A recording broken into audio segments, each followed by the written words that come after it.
Budget मैं कहूंगा कि सिर्फ कुर्सी बचाने का हनुमान बेनीवाल जी, देश के लिए, देश के किसानों के लिए, हनुमान बेनीवाल जी कुछ नहीं है। बहुत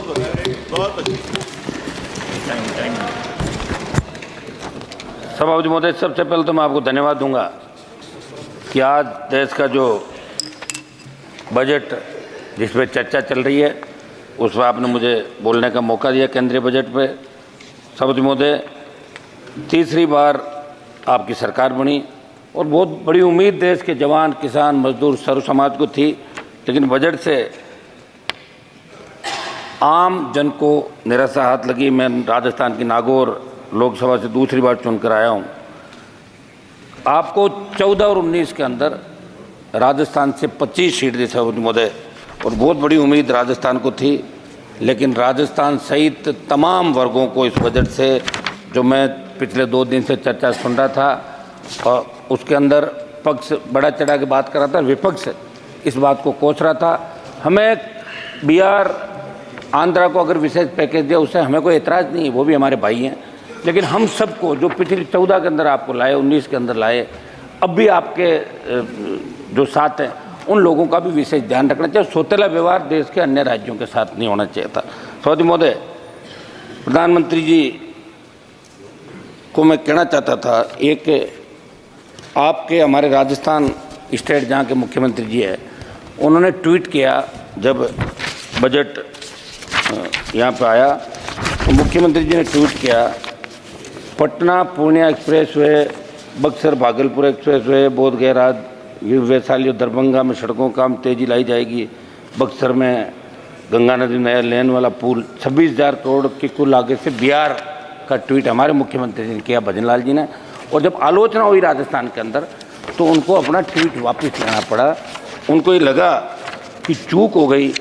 वहाँ तो आपकी सरकार थी राजस्थान के अंदर, आपकी सरकार जहाँ है और वहाँ व्यथित होके मुख्यमंत्री को ट्वीट वापस लेना पड़े, मेरे हिसाब से ये मामला ठीक नहीं। अब जब भी आप घोषणा करें, 8 करोड़ राजस्थान के जो लोग हैं जिन्होंने भारतीय जनता पार्टी की सरकार दी, हमेशा आपके साथ खड़े रहे, उनके साथ धोखा हुआ, ऐसा इसके अंदर कहते हैं। MSP पे सभापति महोदय, दूसरे कार्यकाल में देश का सबसे बड़ा किसान आंदोलन हुआ, लंबे समय चला, 700 से ज़्यादा किसानों ने शहादत दी और मैं आपकी NDA का हिस्सा था।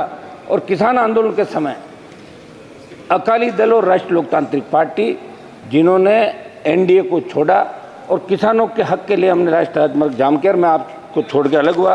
उसमें आपके यहाँ से कई सांसद कहते थे कि अब की बार कैसे जीत के आओगे, अब की बार हम जीत के भी आए और 11 लोगों को साथ लेके भी राजस्थान से आए, ये आप जानते थे महोदय। आपने MSP पे जो वादा किया था उसे कुछ आपने बढ़ाकर MSP की बात की। हम चाहते हैं कि MSP की पूरी खरीद हो और किसान को उसका हक और अधिकार मिले। जो वादा आपने किया वो वादा आपने निभाया। किसान कर्ज माफी की बात करूँ सभापति महोदय, किसानों 30 जून 23 को इसी लोकसभा में जब आपकी सरकार ने मेरे सवाल के जवाब में देश के किसानों पर कर्जे की स्थिति बताई तो चिंताजनक थी। केवल मेरे राजस्थान के किसानों पर 1,47,538 करोड़ रुपये कृषि कर्ज बकाया है। मैं आपके माध्यम से प्रधानमंत्री जी से अनुरोध करता हूं कि किसानों की आर्थिक स्थिति पटरी पर लाने के लिए राजस्थान सहित देश के सभी किसानों की कर्ज माफी करने का निश्चित रोड मैप बनाया जाए और ट्रैक्टर सहित कृषि उपकरणों को GST के दायरे से बाहर किया जाए। सभापति महोदय, जब आपने 15 लाख करोड़ रुपये धनासेठों का माफ किया, पिछले सरकारें कोई सी भी रही चाहिए, मैं कोई ये नहीं करा कि एक सरकार की बात है, लेकिन किसान कर्ज माफी की चिंता किसी ने नहीं करी। वो 15 लाख करोड़ रुपए अगर धनासेठों का माफ हुआ है तो 15 लाख करोड़ का किसान का कर्ज है, वो संपूर्ण कर्ज माफ होना चाहिए। कृषि बजट और सरकार के स्पष्ट विजन का अभाव इसके अंदर दिखा। थोड़ा सा ज़्यादा जरूर है, प्राकृतिक खेती जोड़ा जाएगा, वित्त मंत्री जी का जरूरत पर आधारित 10,000 इनपुट रिजोर्ट सेंटर के लिए 365 करोड़ रुपए का प्रावधान है, जो पिछले साल 469 करोड़ रुपए था, लेकिन खर्च केवल 100 करोड़ रुपए हुए। मैं सरकार से पूछना चाहता हूं कि प्राकृतिक खेती को व्यापक स्तर पर कामयाब उत्पादन प्रक्रिया करने का कोई पुख्ता पैमाना आपके पास है क्या? क्या इस विषय को लेकर आपने कभी देश के वैज्ञानिक समुदाय की राय ली क्या? सभापति महोदय, आज भी मैं प्रधानमंत्री जी का भाषण सुन रहा था, अग्निवीर की तारीफ हो रही थी। अग्निवीर के खिलाफ अगर देश के अंदर आंदोलन कहीं हुआ तो राष्ट्रीय लोकतांत्रिक पार्टी ने झंडे के साथ आंदोलन किया। जोधपुर में 2 लाख युवाओं ने बड़ी रैली की और चूंकि राजस्थान, हरियाणा, पंजाब, उत्तर प्रदेश और दिल्ली के किसान के बेटे हमेशा शहादत देते हैं, 20,000 फीट ऊंची पहाड़ियों पे 50 किलो गोला बारूद और 56 के साथ उन्होंने कारगिल के अंदर भी लोहा मनवाया। लेकिन अग्निवीर से हर कोई परेशान है। पंजाब के अंदर जब 2 अग्निवीर शहीद हुए और उनकी पार्टी एम्बुलेंस के अंदर वहाँ आई तो लोग अचंभित हो गए, कौन आया कौन नहीं आया। उनकी न कोई पेंशन की व्यवस्था, न उनकी शहीद का दर्जा देने की बात। सभापति महोदय, मैं चाहूँगा कि प्रधानमंत्री जी एक मिनट सभापति महोदय, प्रधानमंत्री जी बड़ा मंदिर का हरियाणा का चुनाव भी आ गए और राज्यों के चुनाव आपके कई जो कैंडिडेट हारे थे बीजेपी को, उन्होंने कहा था कि अग्निवीर की वजह से हमारे अग्निवीर योजना को बंद किया जाए। सभापति महोदय, मैं मेरे 2-3 महत्वपूर्ण मामले में रख के जल्दी मेरी बात समाप्त करूंगा। अग्निवीर हम कोई आपकी योजना का विरोध इसलिए करें कि देश का जवान इसका विरोध कर रहा है। सेना का सम्मान कैसे हो, किस तरह लोग शहीद होने के लिए जाते थे, रोज हम पढ़ते हैं, लेकिन अब लोग सेना में जाने से कतराने लगे। मेरी मांग है कि अग्निवीर समाप्त करके पूर्व की भांति सेना भर्ती ले लिया।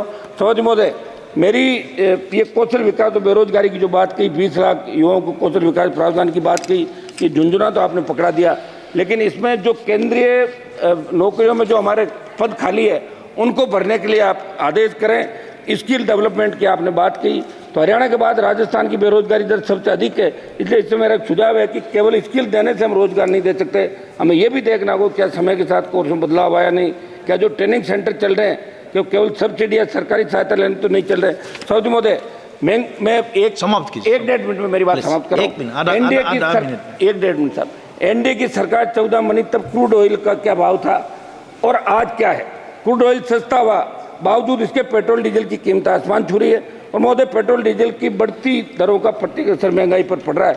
आज हालात क्या है महंगाई तरफ, लेकिन आपने बजट में माध्यम निर्धन वर्ग के महिलाओं की तरफ ध्यान नहीं दिया, कमर तोड़ दी। मैं चाहता हूँ पेट्रोल डीजल की कीमतें कम हो। मैं राजस्थान पे आ रहा हूँ, मेरे राजस्थान राज्य को जिस तरह आपने बिहार और आंध्रा को विशेष पैकेज दिया, महोदय राजस्थान राज्य के अंदर भी विशेष राज्य का दर्जा, जिसमें मापदंड होते हैं, जहाँ चंबल के बीड़, अरावली की लंबी पर्वतमाला, विशाल रेगिस्तान और ट्राइबल बेल्ट है, इन तमाम स्थानों में विपरीत हालातों में राजस्थान के लोग रहते हैं। आज़ादी के 10 बाद गाँव डाणियों में शुद्ध पीने का पानी नहीं।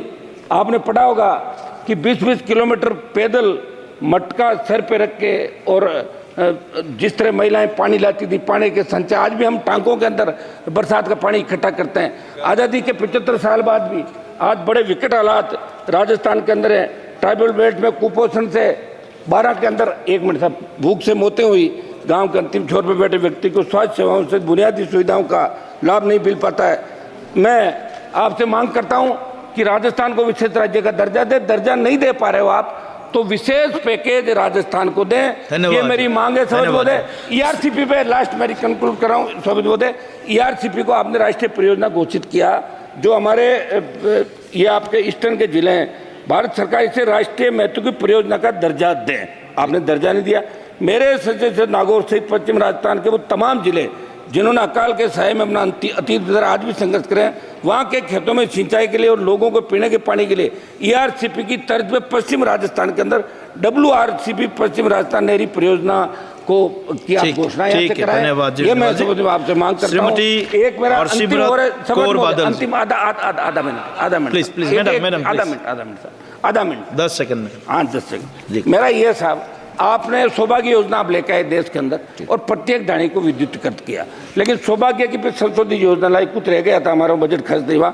RDSS विद्युतीकरण के लिए सौभाग्य की संशोधित योजना RDSS आई, आज मेरा जो आई, इसमें मेरा सवाल है जिसमें आपने बताया कि नागौर, डीडवाना, कुचामन जिले के लिए 15,615 घरों में विद्युतीकरण के लिए 25.57 करोड़ रुपए दिए। केवल मेरे संसदीय क्षेत्र की बात करूँ तो अभी के प्रावधान के अनुसार 45,000 रुपये तय कर रखे कि भाई 45,000 रुपये तक अगर है तो सरकार देगी। मेरी मांग है कि बहुत ढाणियाँ बस गई, दूर दूर ढाणियाँ, तो 45,000 का ही राइडर हटा के 80,000 रुपये तक आप ये किया जाए, दूरी बढ़ाई जाए, तो और ज्यादा लोगों को लाभ मिलेगा। बहुत बहुत आपको धन्यवाद। बहुत बहुत धन्यवाद।